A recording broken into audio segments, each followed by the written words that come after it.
Hey, PBC family, I was just thinking about some things to hopefully bring you encouragement as well as a challenge and just a reminder of what the church is about. And I was just looking at scripture over the last few days, and God just kind of brought this one back to me. It's not one that I'm unfamiliar with, but I think it's a great model that the church has really operated on from really its inception. It's the one that, in my estimation, it's a pretty good model and a healthy model. And it was the early church in Acts chapter 2. They were just kind of getting their feet and kind of figuring this out as a church. And I love what it says, because this idea of better together is so important for us, especially in the culture we're in the climate and all the uncertainties and things we're trying to figure out. And so I think they give us something that we can kind of hang our hat on and say, okay, we can be this, we can do this. So here's what it said. It said, and this is in Acts chapter 2, starting in verse 42 through 47. It said, and they devoted themselves to the apostles' teaching and the fellowship, to the breaking of bread and prayers.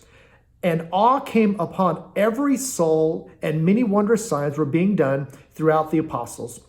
And I love verse 44 because it gives you a glimpse into how invested everybody was. And it says this. It said, and all who believed were together and had all in common. That means they were all in it for the singular purpose to magnify God, to see God at work. So let me finish it out.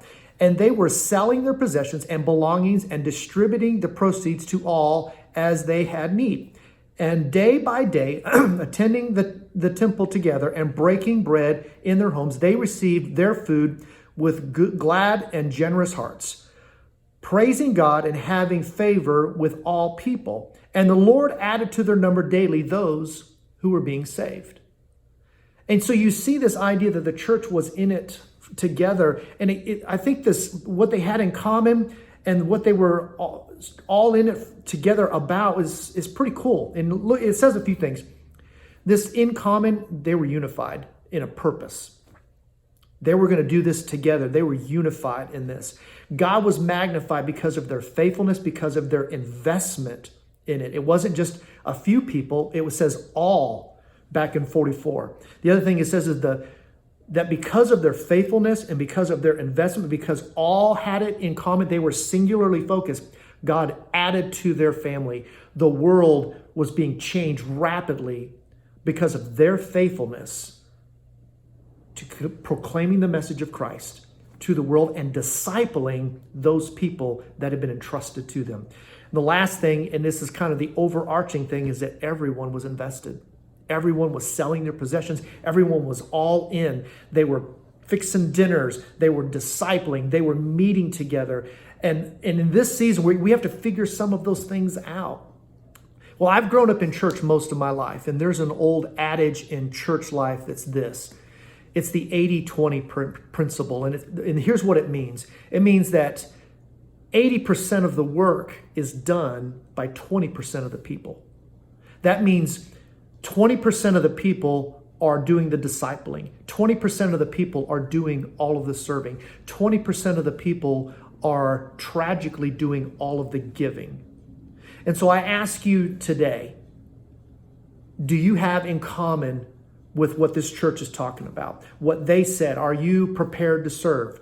I would love to see that narrative flipped, that what if 80% was being done by the church instead of just 20? What would we look like? What kind of impact will we have on this community? What would happen if 80% were serving? What would happen if 80% were sharing their faith? What would happen if 80% were discipling people? What would happen if 80% were giving regularly to this body? What would we look like to the community? I want you to think about that this week. I want to flip that narrative, folks. And we can do that. And it starts with each one of us figuring out, okay, God, I'm going to do my part.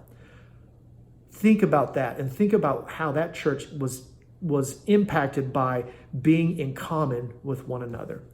Well, we've got a great series starting up this week on the book of Daniel. You're going to see a great work of God through a teenage boy. And I look forward to seeing you this Sunday. Remember, we're better together because we've got it all in common together. God bless.